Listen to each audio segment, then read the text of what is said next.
Assalamualaikum warahmatullahi wabarakatuh. Waalaikumsalam.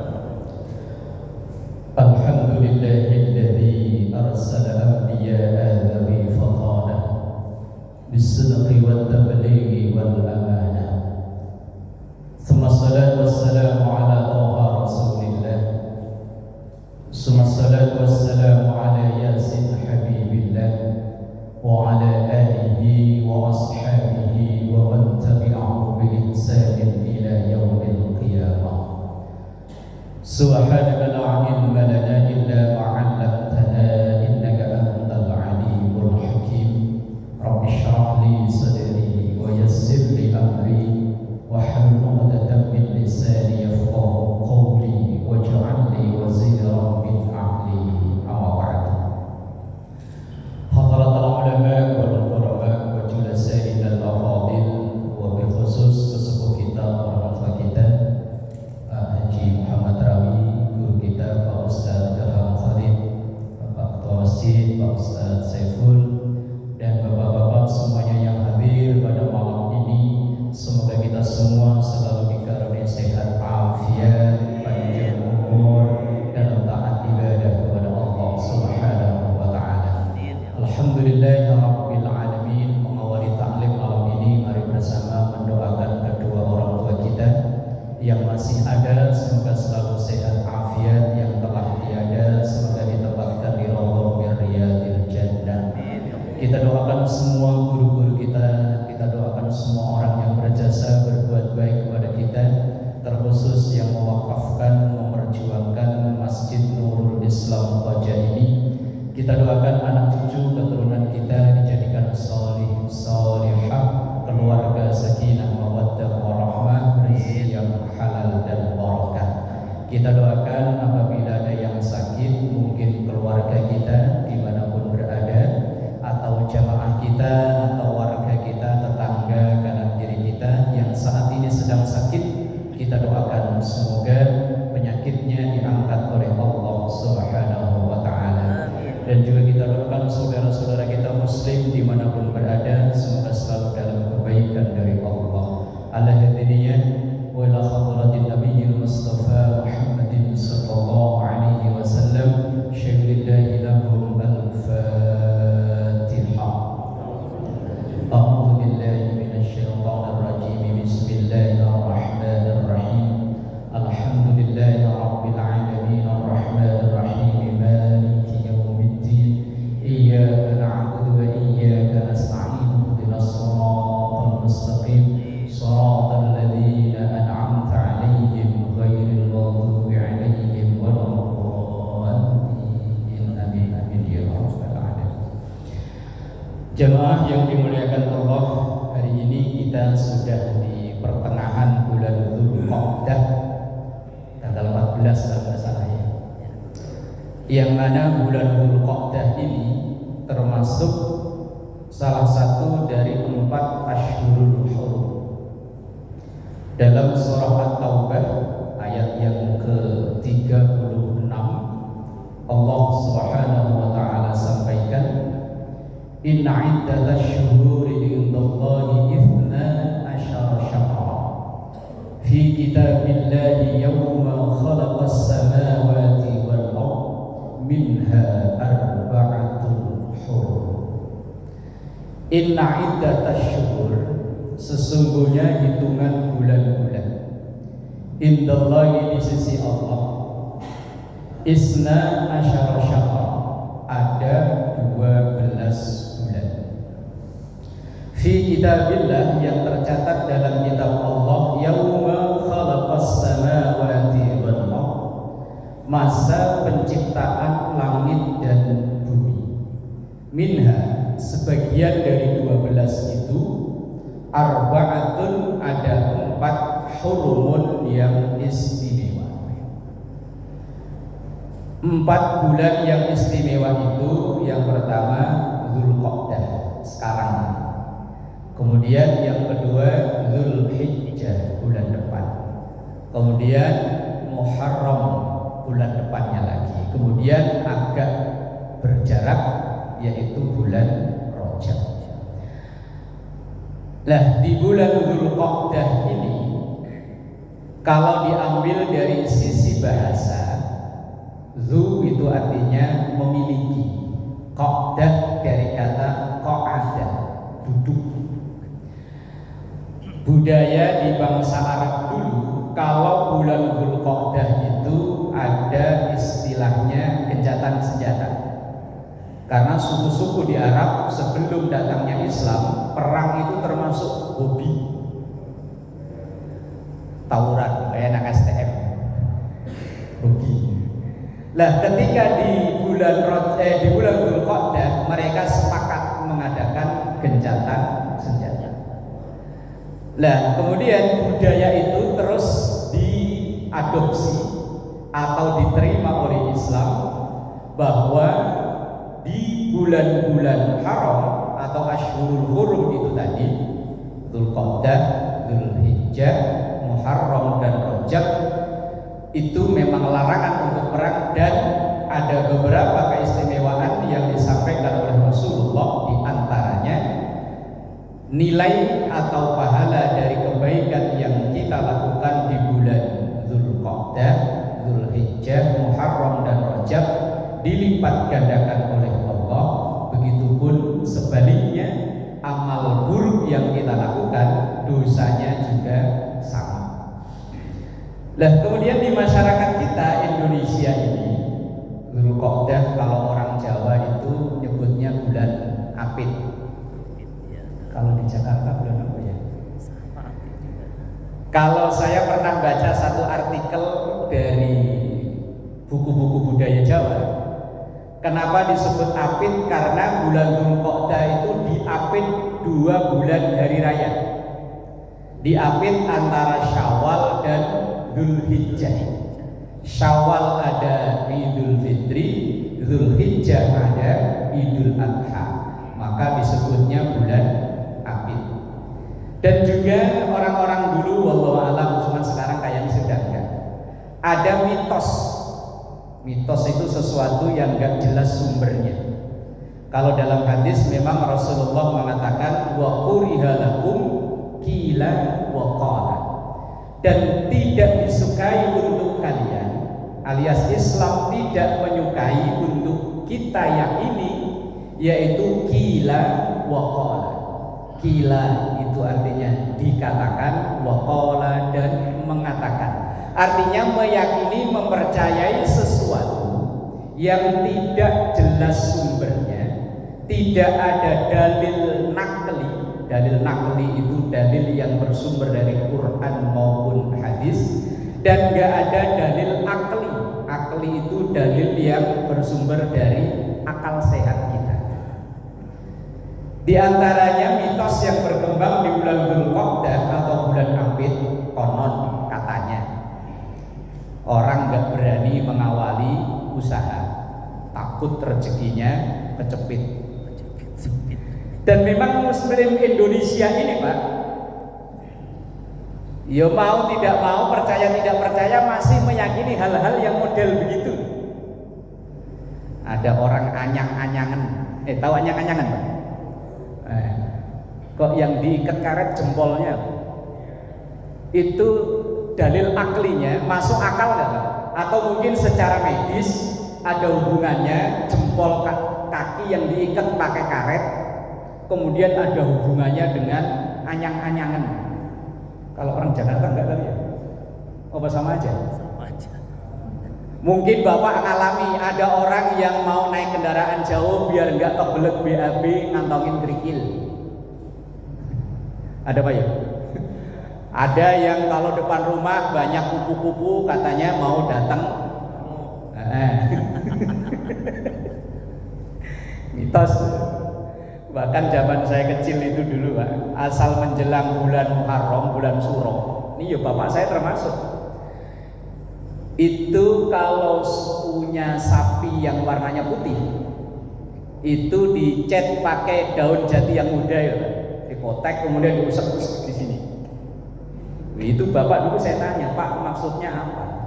Kata bapak saya, ini biar gak diambil sama Nyi Loro Kidul.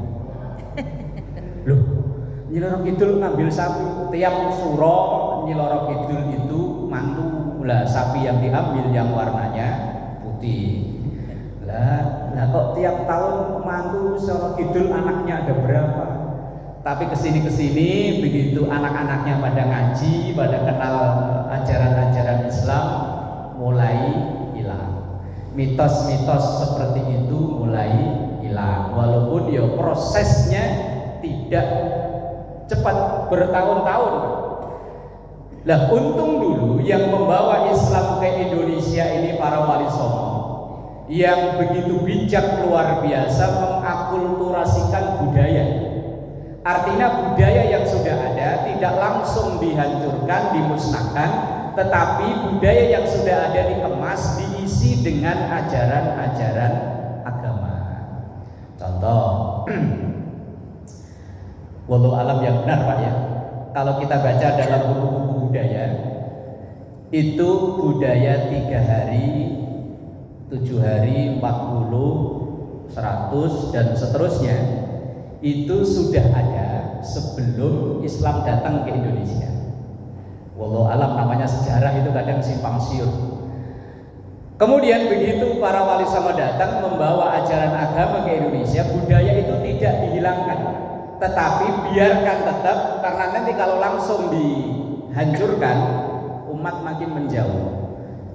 Biarkan itu tetap ada, di 3 hari diisi dengan afdhalul dzikri la ilaha illallah alias tahlilan. Lah orang yang memahami dengan tekstual, emang ini ada dalilnya. Memang dulu Rasulullah ketika istrinya wafat ditahlilin kok enggak? Ini awalnya berbahan budaya. Bahkan di kampung saya sendiri Pak, Pati, Kudus dan sekitarnya, itu ya sampai sekarang orang nyebut daging sapi itu daging kebo. Karena dulu di Kudus itu sebelum Islam datang, Hindu udah ada duluan. Sementara Hindu itu agama yang mensucikan, memuliakan sapi, karena sapi itu konon katanya hewan kendaraannya para dewa katanya. Begitu bijaksananya Sunan Kudus ketika masyarakat Islam mau kurban, tolonglah untuk menghargai tepo seliro, kalau bahasa Jawa itu menghormati saudara kita yang beragama Hindu yang sudah ada duluan di sini. Kalau mau kurban jangan sapi, diganti kebo. Toh sapi sama kebo juga nggak beda jauh. Akhirnya berjalan setahun, 2 tahun, 10 tahun, 100 tahun, ya berubah. Tapi orang terlanjur kalau nyebut daging sapi itu daging kebo. Ini bijaknya para pendahulu kita yang membawa Islam. Coba kalau dulu seandainya datang-datang langsung haram, bid'ah, sesat, neraka, makin jauh. Walau kunta fadlan ghalidhal qalbi lam faddu min hawli. Kalau seandainya kita yang menawarkan Islam ini dengan kasar, dengan keras, orang bukan makin takut, orang malah makin lari menjauh. Ibarat kita jadi sales meromoin dagangan, Pak. Dan terus kemudian yang enggak beli ini, wah awas loh. Ayo bukannya beli malah menjauh. Lah orang kita yang membawa Islam ini, ya bawalah, sampaikanlah Islam ini dengan ramah, bukan marah. Kalau marah, lam fadlu min hawlik. Rasulullah itu pernah ditegur oleh Allah langsung ketika ada yang datang nanya. Rasulullah itu mungkin ya beliau nggak dengar atau bagaimana, kemudian tegur, abasa wa tawalla an ja'ahul a'ma. Jangan bermuka masam kayak begitu. Orang yang datang kepadamu itu orang yang benar-benar pengen tahu. Nah, itu Dzulqa'dah. Memang ada beberapa hal yang ada dalam bulan Dzulqa'dah, di antaranya Dzulqa'dah itu termasuk dari Al-Hajju Ashhurum Ma'lumat. Al-Baqarah 197. Al-Hajju, haji itu ashhurun, di bulan-bulan yang maklumat diketahui. Nah bulan-bulan berarti kan bukan hanya 1 bulan, yaitu Dzulqa'dah. Berawal dari Syawal dulu, karena yang jarak jauh dulu Syawal udah berangkat, kemudian Dzulqa'dah dan Dzulhijjah. Kemudian dalam Al-Quran, dalam surah Al-A'raf ayat 142 itu disampaikan bahwa wa'adna Musa salasina lailatan wa atmamnaha bi asyrin fatamma miqatu rabbi arba'ina lailatan wa qala Musa li akhihi Harun akhlifni fi qaumi wa aslih wa la tattabi' sabilal mufsidin. Wa wa'adna, dan kami janjikan Musa, kepada Nabi Musa, salasina lailatan, 30 malam. 30 malam ini dalam tafsir Ibnu Katsir disebutnya adalah 30 hari di bulan Dzulqa'dah. Ayat ini bercerita tentang ketika akan diturunkannya kitab Taurat kepada Nabi Musa. Nabi Musa diperintahkan untuk berpuasa sebulan full, yaitu di bulan Dzulqa'dah. Ketika di hari yang ke-30 Nabi Musa akan menyelesaikan puasanya itu, wa atmamnaha bi asyrin fatamma miqatu rabbi arba'ina lailah. Allah perintahkan untuk berpuasa kembali genap 40 hari. Nah, setelah Syawal Dzulqa'dah 30 hari tambah Dzulhijjah 10 hari alias 40 hari Nabi Musa berpuasa, barulah turun Taurat.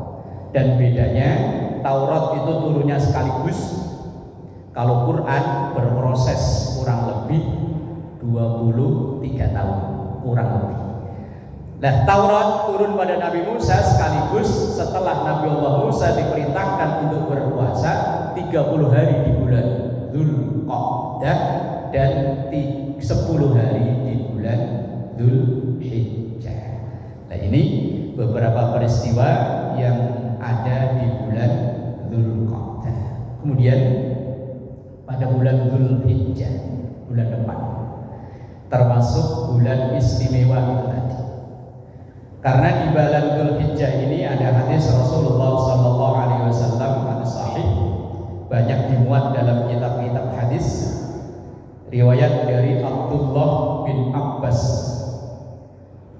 Qala Rasulullah sallallahu alaihi wasallam, "Ma min ayyamin al-amalus salihu fiha ahabbu ila Allah ta'ala min hadhil ayyam." Tidak ada amal yang lebih dicintai oleh Allah min hadhil ayyam, dibanding dari hari-hari ini. Ini itu yang dimaksud adalah 10 hari di bulan Dzulhijjah.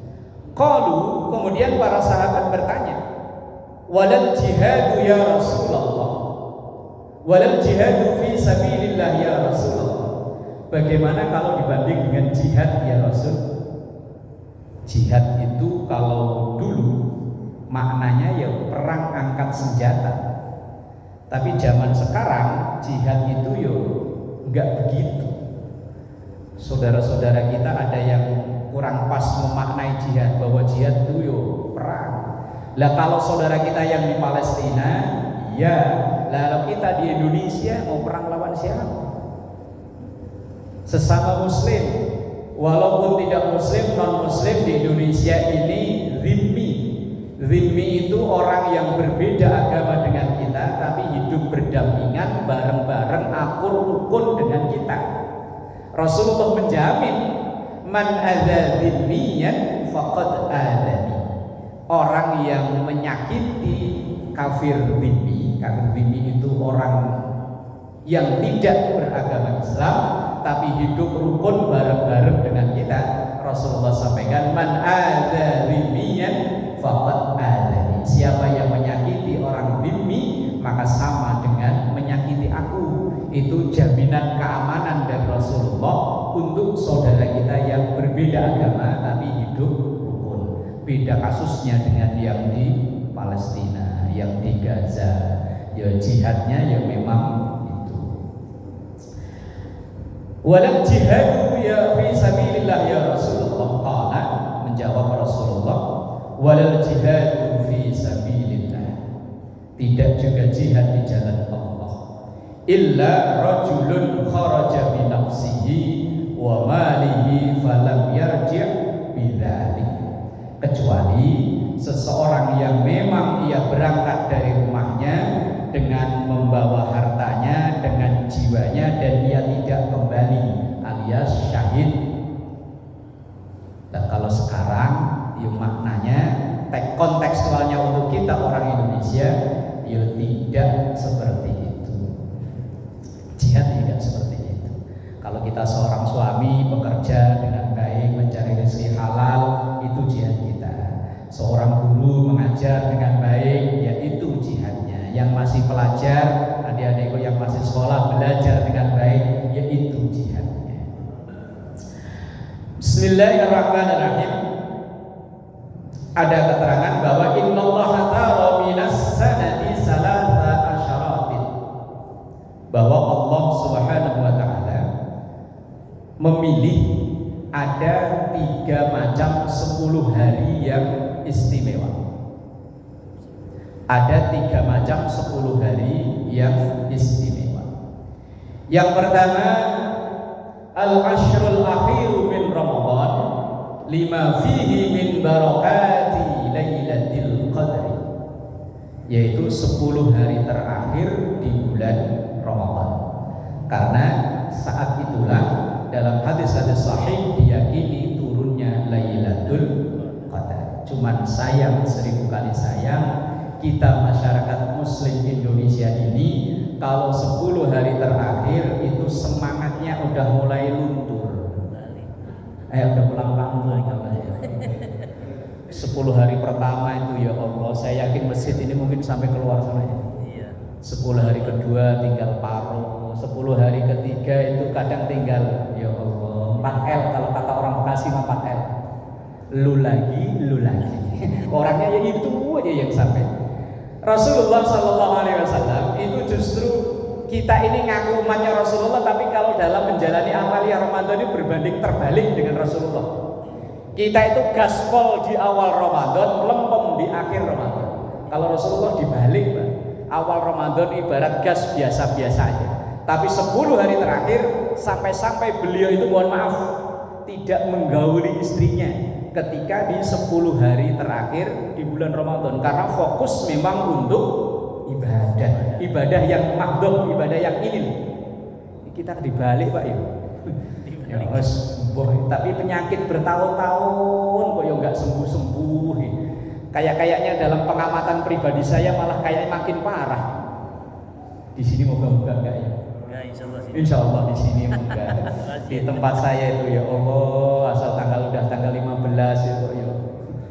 Hari pertama sampai hari ketiga di halaman gelarin terpal, galang karpet.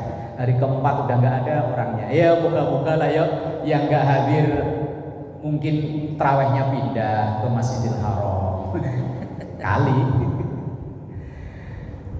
Lah 10 hari yang pertama yang dipilih oleh Allah itu 10 hari terakhir di bulan Ramadan, karena itulah adanya Lailatul Qadar. Yang kedua, wa asyrul adha, 10 hari pertama di bulan Dzulhijjah, lima fihi, karena di dalam itu ada yaumut tarwiyah, hari tarwiyah, yaitu hari ke-8 Dzulhijjah.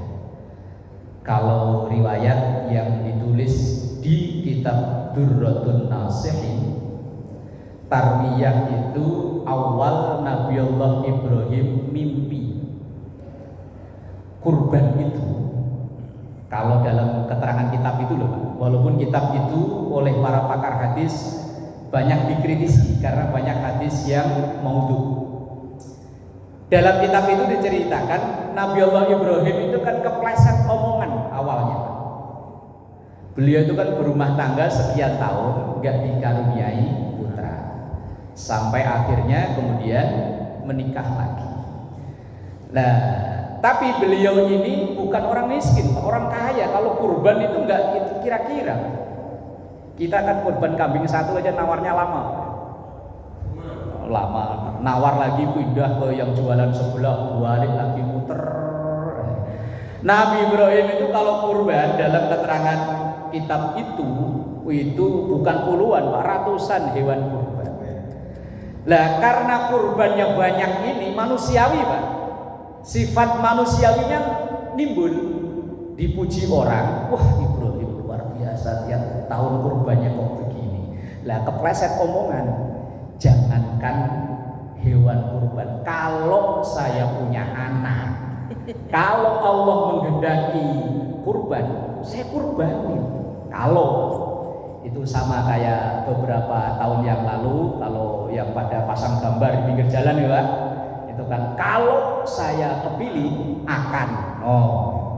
Nabi Allah Ibrahim awalnya kepleset omongan, kalau saya dikaruniai anak, kok Allah menghendaki akan saya sembelih. Berjalan setahun, 2 tahun, 3 tahun benar setelah beliau menikah dengan Hajar, punya anak Ismail. Ketika Ismail lagi lucu-lucunya dalam surah As-Saffat, setelah Yasin itu ada surah As-Saffat, itu di situ kronologi tentang pemotongan hewan kurban.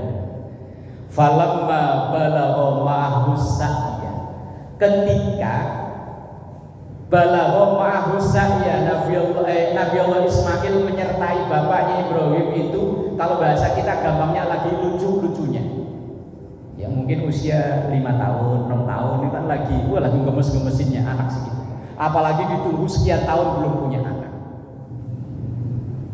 Ketika falamma balagha ma'ahu sa'ya, qala ya bunayya inni ara fil manami anni azbahuka fanzur madza tara. Bahasa kita begini, nak, kok saya ngimpi diperintah oleh Allah azbahuka fanzur madza tara, untuk disuruh menyembelihmu, apa pendapatmu? Bocah sekecil itu diajak rapat mau disembelih. Jawaban Ismail karena doa Nabi Allah Ibrahim itu kan ketika belum dikaruniai anak, Rabbi habli minas sholihin, mintanya dikaruniai anak saleh. Jawabannya, ya abatif alma tu'mar satajiduni insyaallahu minas sholihin. Kalau bahasa orang Jakarta, Pak, kalau memang itu perintah Allah, ya udah dah, jawaban anak soleh. Kalau seandainya anak kita diajak rapat begitu, jawabannya kira-kira apa? Bapak aja sih ya yang udah tua itu ya. Lah itu awalnya kan itu. Nah, ketika Nabi Allah Ibrahim mimpi itu kan bukan sekali, Pak. 3 kali, 3 malam mimpi berturut-turut. Mimpi yang pertama yang disebut dengan tarwiyah itu, di malam tanggal 8. Mimpinya diperintah oleh Allah untuk nyembelih putranya. Ketika mimpi pertama beliau itu kan masih apa, iya, anak yang saya tunggu sekian tahun mosok disuruh nyembelih. Kemudian malam ke-9 disebutnya Arafah. Arafah dari kata Arafah. Arafah artinya ngeliat, makin yakin. Kok mimpinya sama persis?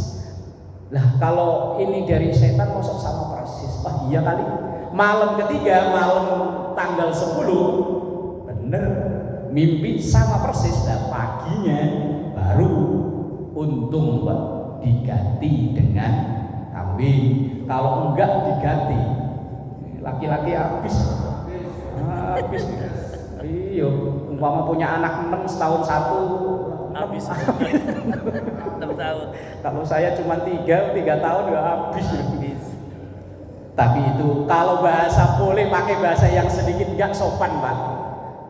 Nabi Allah Ibrahim itu diprank, suruh motong anaknya. Bener gak ini? Bahwa Nabi Allah Ibrahim dulu pernah ngomong kalau saya punya anak saya sembelih. Bener gak? Tagih. Uffi binadrik. Kalau bahasanya kita turun nasihin, penuhi nadarmu, penuhi omonganmu. Dulu yang katanya mau nyembelih anak, penuhi omonganmu. Begitu benar, Pak. Nabi Allah Ibrahim itu cintanya memang kepada Allah luar biasa, maka gelar beliau Khalilullah, kekasih Allah. Bener, ya begitu bener udah bener mau disembelih ganti. Bentuk sayangnya Allah Subhanahu wa taala kepada Nabi Allah Ibrahim alaihissalam.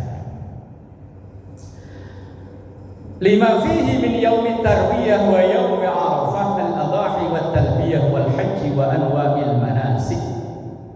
Bahwa di bulan 10 yang kedua yang dipilih oleh Allah tadi itu, yaitu 10 hari pertama di bulan Dzulhijjah, istimewanya di situ ada hari tarwiyah tanggal 8 Dzulhijjah, ada Arafah tanggal 9 Dzulhijjah, dan ada Idul Adha di tanggal 10. Kemudian masa pemotongan hewan kurban diperpanjang tasyrik 11, 12, 13. Kemudian juga di hari itu ada hari istimewa luar biasa, konsensus umat Islam sedunia kumpul jadi satu, yaitu dalam pelaksanaan ibadah haji. Ibadah yang sangat didamba-dambakan oleh kita semua umat Islam. Dan disitulah ada disebut talbiyah, membaca kalimat mengagungkan Allah. Jutaan umat manusia berkumpul jadi satu, kama jaa fil khabar, seperti apa yang diterangkan dalam riwayat bahwa innallaha ta'ala yubahi malaikatahu fayaqulu unzuru ila ibadi haitsu ja'u min kulli fajjin amin sya'tan hubar liyashhadu manafi'a lahum ishhadu ya malaikati anni qad ghafartu lahum. Dalam satu hadis yang ini tentu disampaikan bahwa innallaha ta'ala, sesungguhnya Allah ta'ala yubahi, membanggakan, bangga malaikat kepada malaikat-malaikatnya. Kalau bahasa gini, nah malaikat tuh lihat tuh, dulu yang pernah kamu protes karena awal kita ini diciptakan oleh Allah, leluhur kita Nabi Allah Adam diprotes oleh malaikat.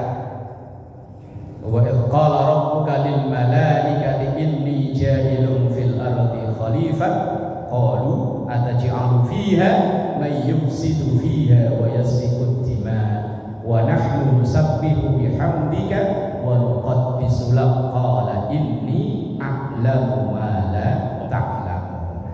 Kalau bahasa gampangnya begini Pak, malaikat itu dulu ketika Allah menciptakan Nabi Adam kan protes, ya Allah kenapa menciptakan makhluk yang ini, nanti kan akan timbul bikin masalah aja.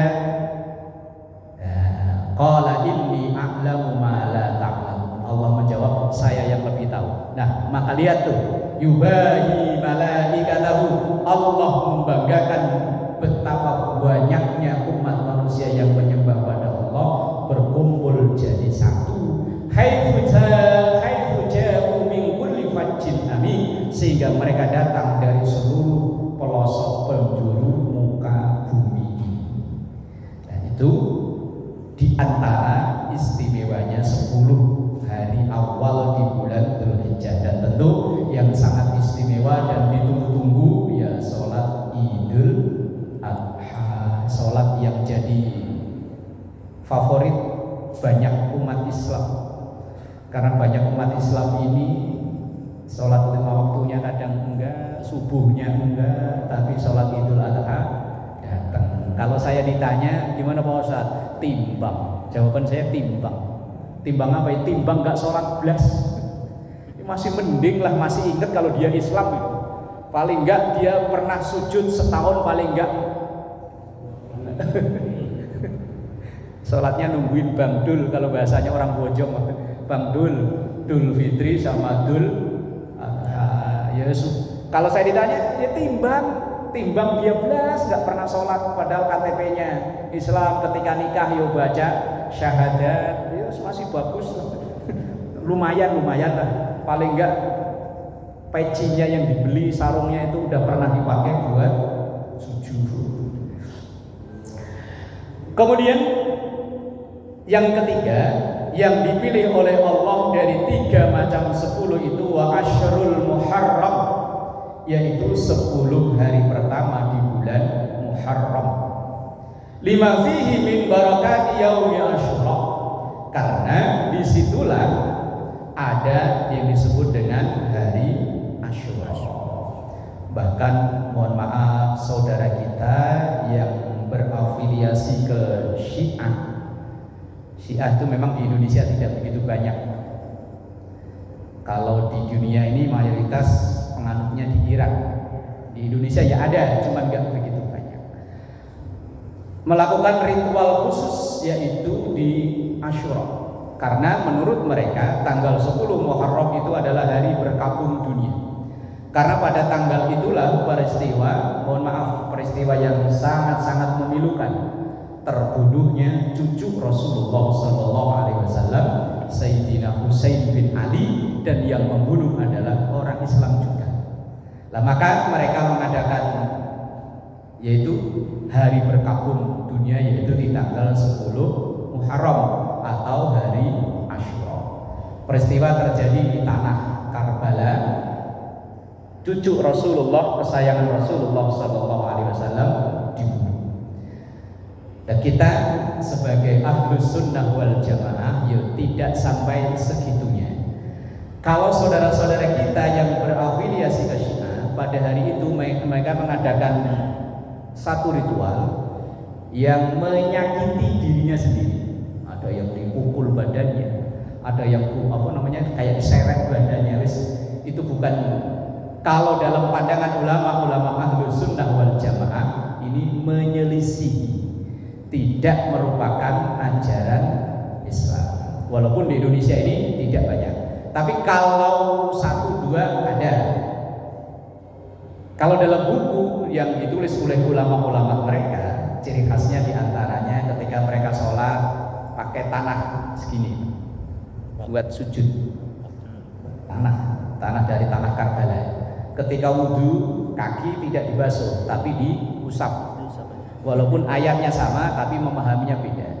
Wamsahu bi idza kuntum ila sholati fagsilu wujuhakum wa aydiyakum ilal marafiq wamsahu bi ru'usikum. Kalau ulama ahlu sunnah membaca wa arjulakum ilal ka'bain, kalau mereka membaca wa arjulikum, konsekuensi hukumnya kalau kita kaki dibasuh, kalau mereka diusap. Jadi kakinya cukup diusap gini, kayak kita kepala ini. Nah, ini beberapa peristiwa yang terjadi di bulan Dzulhijjah dan 10 hari yang dipilih oleh Allah, diantaranya 10 hari terakhir di Ramadan, 10 hari pertama Dzulhijjah, dan 10 hari pertama di bulan Muharram. Dan kita masih berada di bulan Dzulhijjah yang termasuk dari Ashhurul Hurum. Kita kuatkan amal baik kita, karena kita meyakini setiap amal baik kita dilipat gandakan